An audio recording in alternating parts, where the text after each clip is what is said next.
Presenters out, however, on the whole it's a similar type of thing, isn't it? Okay. So you've got, in terms of at home actually, PPH is much easier than in hospital because you've got a limited amount of things that you can do. Sorry. So in hospital it gets really frantic, and one of the reasons why it doesn't work so well, or with complications in hospital, is because you do get, 50 people coming in and all having different roles, and it's the communication that goes wrong, isn't it? So at home, assuming there's only 2 of you, you just have to divide the jobs up, and it's actually relatively easy, isn't it? So you've got your bottom half, so one midwife needs to stay down there, and the other midwife needs to stay up here. In hospital we say there's three different roles. You've got your bottom half, your vaginal bits down there, you've got someone doing the IV bits and the drug bits out here, and then you've got someone doing airway, ABCs up top end, so there's 3 roles. But you can combine these 2 down this end if you need to, if there's only 2 of you. And then if there's only 1 of you, it's still staying down that end. And the anaesthetist will argue with you that it's always ABC that's more important, but for us it's always trying to resolve the issue that's occurred, which is staying down that end, and you assess ABCs by communicating and looking. So it's a slightly different approach. So let's have a think. So you've got a lady whose placenta's still in situ, but she starts bleeding heavily. So obviously she wouldn't be flat on the pad, but for argument's sake. So what's the first thing that you're going to do as a midwife? Rub up a contraction. Well, I'm not going to do all of these today. I've done my bit. So someone's going to come and rub up a contraction. You can start. So, so use that as a technique, because it gets very personal. Okay, so put your hand on that. Yeah, that's her bottom half. Okay, so you rubbing up a contraction, and has everyone felt a boggy uterus that then needs to? Yeah, because it should react quite well underneath your hand. So rubbing up a contraction. Okay, so that's kind of not working particularly well. So what's your next thing? You've got all your T's to go through, haven't you? What are you giving more?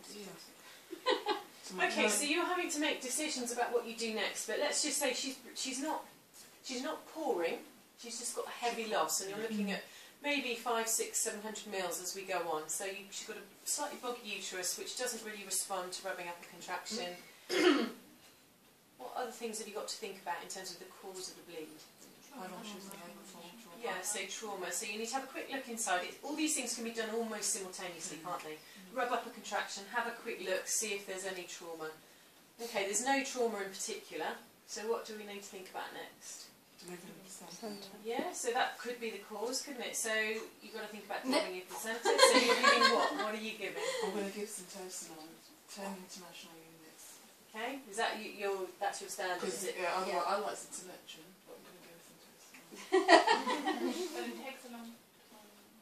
So you just need to weigh up those pros and cons, don't you? So Syntocinon is not a nice drug because it's got the ergometrin in it.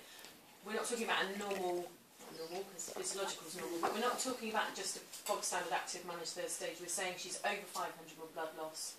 That's defined. Well, you need to make these decisions. I'm not going to tell you. I just think you need to think, as you're right, because Syntocinon takes a bit longer, doesn't it? So maybe we need to be a little bit more proactive. So think about what's your initial first-line drug, but you need to give your initial first-line drug no matter what you think it is. So Syntocinon, Syntometrin, give it, and then deliver your placenta. And then you deliver your placenta, and it is hopefully I have to check it. Complete. So you've done your 3 of your 4 T's. Is it coming? We can leave it in situ. Yeah, okay, so it's contract. It's complete. It's complete. And so you've got 1 more T to go. She's clotting, so I'm not worried about that. Okay, but you need to keep an eye on it. Yeah. And then the last thing you need to consider is, why would this uterus not be contracting? Her bladder might be full. So you've looked after this woman for her whole labour. You should be fairly aware of what her bladder's doing. If you think in any way that it's full, you need to catheterise her and get that bladder emptied. Okay, so your 4 T's and your B need to be assessed. And as you're doing all these things, yes, you are doing what to your mum? Talking, checking she's alright. Eyes not rolling yet. So use your powers of observation to see how she is. Yeah. And you keep communicating. Check. Well, what am I checking before BP? Check if she's tacky. Yeah, so your ABC is all done fairly much observationally. If you've got your hands full of blood, you can't do anything in particular. But if your second midwife did come in and you had 2 people, whilst you were doing all those things down there, what would you do at the top end? She's continuing to bleed and all these things are happening down there. So second person role. Okay, well if I have some oxygen ready, I could provide her with some facial oxygen. We're not carrying that. Yeah. Just keep breathing. Okay. So you've got 2 roles. Yeah, so I'll do her, I can do her respiration rate, her pulse, do her BP, and I can do IV access, and I can give further drugs if she needs them. Yeah. So you've got quite a lot to do, haven't Yeah. you? So you need to think about prioritising. So it does depend on how quickly she's losing blood. The drugs would be my first priority if she Yeah. needs them, then the IV access and the observations. Could help. Yeah. But what, I mean, apart from symptomatic. Okay, so let's run through what drugs. So if she's only moderately bleeding, what would be next? So she's now looking at 700-800 mils, but she's still well. It's not resolving completely. What kind of, in that kind of mid-range bleeding, what would you do? You've given her Syntocinon, you decided? Yeah. You've already given Syntocinon. What would you decide to do next? I would have given her another dose. Second So dose. I would have given her 2. Yeah. Given her 2. Okay. As she was being cannulated. You could give us internet. Yeah. Okay. Yeah. So I don't have a problem if you're really quick at cannulating, that's fine. Me personally, I fanny around a bit, and it does take me quite a few. Give It that takes me at a least 2 minutes. So Yeah. you need to think about if it's middle of the road, you could probably give an IM, and that's fine. Give a repeat IM, that's fine. Then assess, then cannulate, and you've got the time to do it. But if I'm told you it was a hemorrhage at lab, has anyone had a poorer? Yeah. Yeah. So Tap turn turning on. on. Personally, I would not be cannulating No. quickly No. enough to be able to resolve that. So let's think about the worst case scenario hemorrhage. You've given 1 lot of Syntocinon. You're in charge of this I then. would then give her an IV ergometrin. IV ergometrin. Yeah.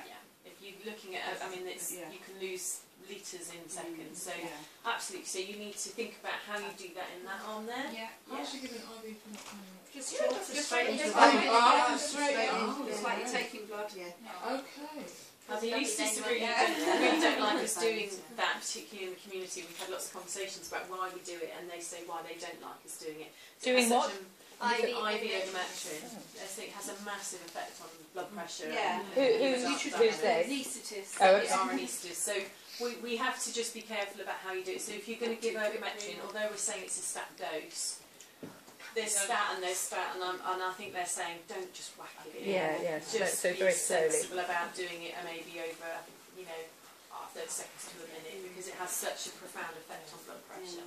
What is the time difference between just IM and IV then? Quite a Is lot. it huge? Yeah. So IV would take 30 seconds to 40 seconds to work, whereas IM would be, well, depending on Minutes. how Seven. heavy you are. Yeah, but also how good, she's shutting down. It could Yeah. take ages, Well, can I just ask as well, if someone's got blood pressure, I suppose that blood point. pressure problems, then what? Resolved by the fact she has no blood. But it's a fair point. We talked about this as well. You're not going to have hypertensive women at home. Whatever kind of slight changes you will have assessed in labour, I hope. So you will know what her blood pressure is before. So you shouldn't have a problem with using ergometrin if required on your women, particularly your women. And when we have talked about this in a hospital setting, they just say, look, if you're losing a litre to 2 litres, you will not have blood pressure problems at that point. However, in that situation, you will have an anaesthetist managing her blood pressures and her fluids anyway, so it is a slightly different scenario. But once you have resolved things, you then need to go on and obviously do your obs quite closely. And then you need to just maintain whatever it is you're doing at that end. So you've done we decided on your drugs, and you're going to cannulate. What are you going to put up?